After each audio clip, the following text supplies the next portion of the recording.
Hi. I like how my intro makes me sound completely unethical. But when I did hack into somebody's smart home, I did have permission. So can everybody hear me okay? There's so many people in the back. Okay, good. So I have been writing about privacy and security for about a decade. And when I first started writing, I was writing for a legal blog. It was like a gossip legal blog where we would write about lawyers and law students and judges.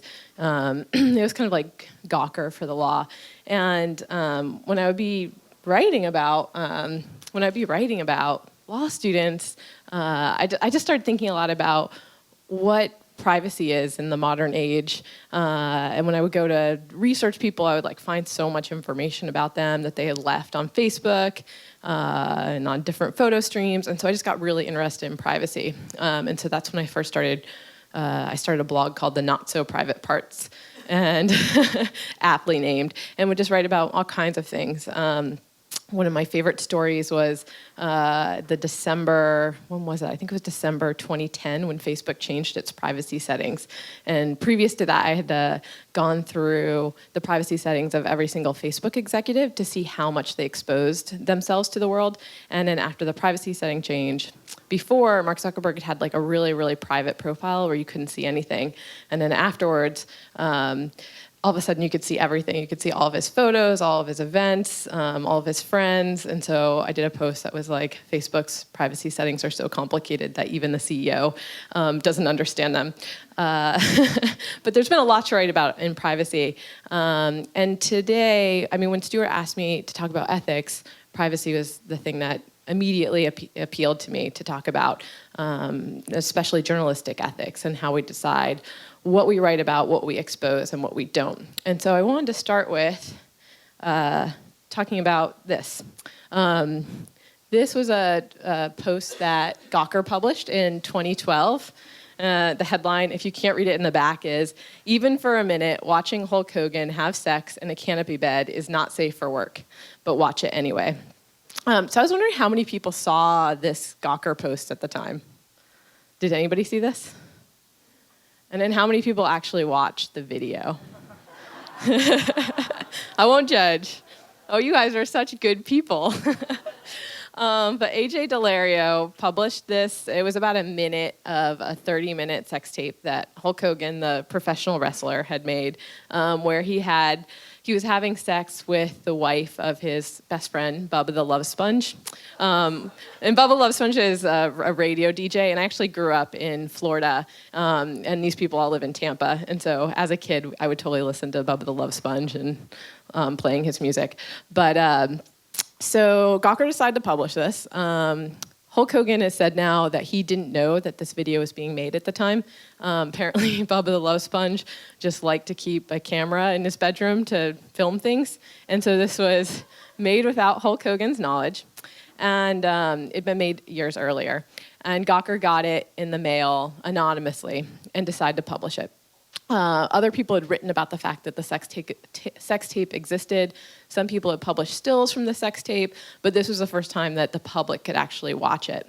And as you might expect, Hulk Hogan was not super happy about Gawker publishing this sex tape, which, at the time we didn't call it revenge porn, but nowadays I think we would actually call this revenge porn of Hulk Hogan in that it's involuntary porn. He wasn't aware it was being made, and he didn't consent to its release. And so he sued Gawker for publication of private facts. And he sued them for $100 million. And it's been taking a really long time to go through the courts, as these things usually do. But it actually goes to trial March 7th, which is in about a week and a half.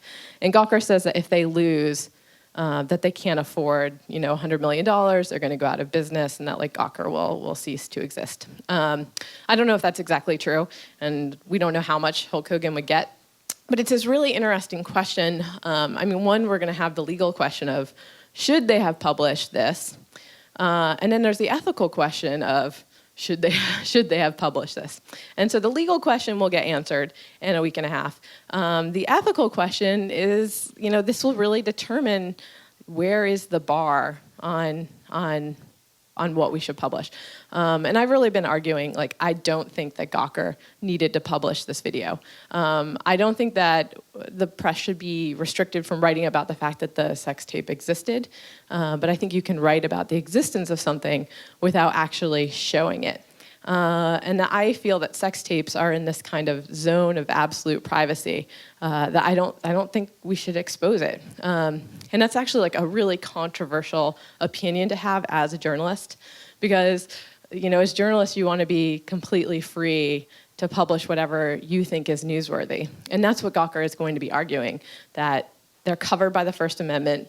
That Hulk Hogan talked a lot about his sex life. He loves going on Howard Stern and talking about his sex moves, and the little Hulk or the big Hulk, and that he had essentially eroded his right to sexual privacy. So it'll be really interesting to see them argue. But I really think that they shouldn't have published it, and I don't think the Gawker of 2016 would actually publish this video. I think that the ethics of media are changing, and many of you may disagree with me. But the case I like to point to is the fappening. Does everybody know what the fappening is? Are there people who don't know the fappening? Okay, good. I'll explain. So the fappening was, this happened in 2014. This was when celebrities' iCloud accounts were hacked. The most famous person who was hacked was Jennifer Lawrence, but there are several other celebrities. And the hackers were able to get into their iCloud accounts, and they found a lot of naked photos of celebrities. And these were then published in various different places on the internet. A lot of them were were shared on torrents, they were put on Imgur, they were shared on Reddit, and Reddit called it, instead of the happening, they call it the fappening, because fap means to masturbate. So it was called the fappening.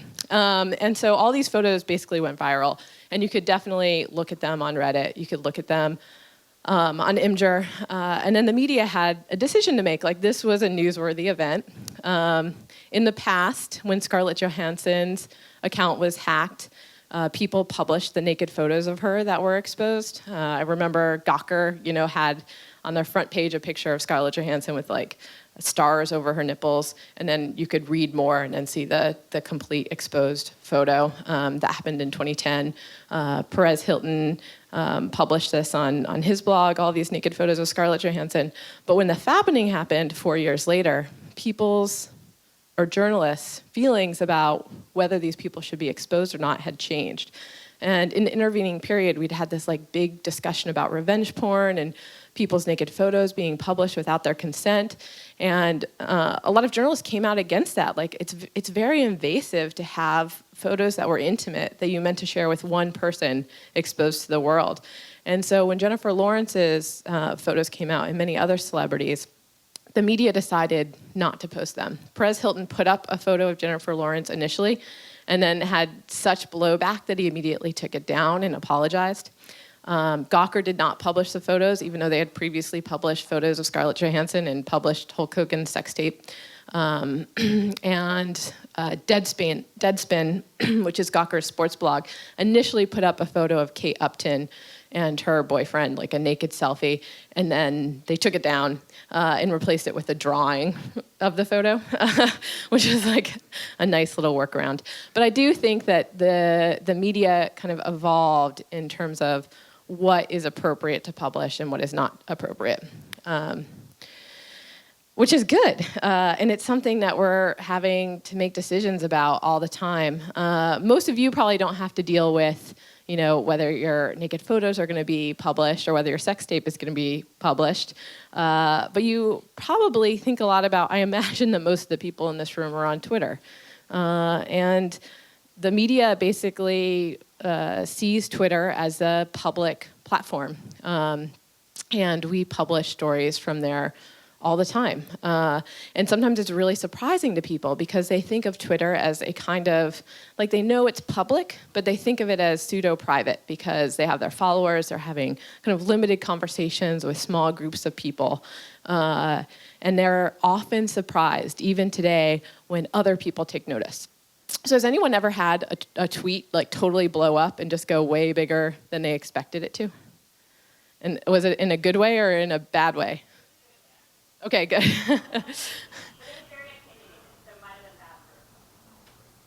Like we see and we make decisions about this all the time. So at Fusion, where I'm an editor now, we published a story based on tweets. A woman engineer tweeted about her former employer and pay discrimination. And she says that she had started this spreadsheet that went around where people disclosed their pay, and it revealed discrepancies between what men and women were getting paid based on experience and how long they've been at the company. And it was like a really big scandal at her employer at the time, and that the employer gave kind of colleague bonuses where you could say this person deserves a bonus. And she said people were trying to give her that bonus, and the company wouldn't let her have them. They kept turning them down. Whereas a male who worked with her on this spreadsheet that went viral where everyone put their salaries in was getting the bonuses. And so we saw that and we're like, that's a big deal. I mean, we report about technology, we report about San Francisco, we're really interested in diversity. And so we thought that was something that we should publish. And we were very easily able to, Google her, look at her LinkedIn. There were many clues in the tweet stream that she had worked at Google. And she didn't say it in the tweet stream, but we were able to make that leap very easily. And so we published a story about it, and she wasn't very happy about it. And many of her friends weren't very happy about it. And they said, we should not have published this, that she had created this story for Twitter and not for journalists to repurpose and use on their sites, and that she didn't want to make the explicit connection to Google, and so that we had essentially violated her privacy by doing that. And we are making those decisions all the time. Sometimes I do see things on Twitter that I think, oh, that's pretty interesting, but I don't necessarily want the backlash that would happen to that person if we use that information. But other times when it's something that's really newsworthy, that Google had this pay discrimination problem, we decide, we should publish that. And this happens all the time. One of the most controversial publishing off of Twitter stories that happened was there was a woman who was talking about sexual assault, and she asked people to share their sexual assault stories. Mainly just since it's only a tweet. She said, what were you wearing when you got sexually assaulted? And so all these women responded to her saying, I was wearing jeans, I was wearing a dress, I was, wearing this, wearing that. And several news publications, I think BuzzFeed did this, among others, just gathered all of those tweets up and said what women were wearing when they were sexually assaulted, and then put all of those tweets in, often with their names attached to them. And that was one of the ones where I said, sure, that's newsworthy, sure, that would get clicks, but I personally, ethically wouldn't feel comfortable recontextualizing, grabbing people's comments, because I don't really see the newsworthiness. And so this is the problem with ethics. It's super slippery. It really varies from person to person. And we're still trying to figure it out in this pseudo-private, pseudo-public world that we live in. One thing, Stuart told me many people are here are designers. And so one of the things I'd love people to think about is how do we design privacy choices into these platforms? How do we maintain some privacy when we're speaking publicly? And so with Twitter, one of the things I would love for them to do is what we have with Creative Commons with people's photos, where they can say, okay, here's my photo, and anybody can use this, or somebody needs to pay me to use this.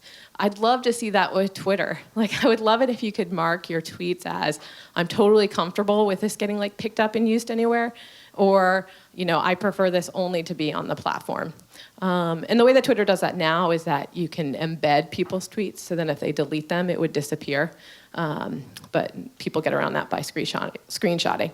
But I would love if, because so many of us are publishing, if we had better ways to say how we want that to eventually be used. And then people can choose to violate it, that is ethics. But at least then you would have a way of showing what your choice is.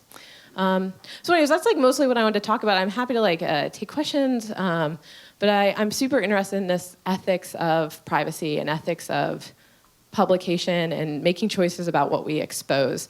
And it's not just relevant for professional journalists, because we all have publishing platforms now. We are all gathering information and then republishing it for people. Like every time you tweet, when you're on the BART and you hear somebody having a breakup conversation in front of you and you decide to live tweet it because it's funny. Or if you've been dating somebody and you break up and then you have naked photos of them and you feel really angry and you want to, publish them on a revenge porn blog. We're always making decisions about what we're putting out there. And your tweet may end up getting read more than a New York Times article. So I think that all of us have to think about being journalists and making ethical decisions about what we make public.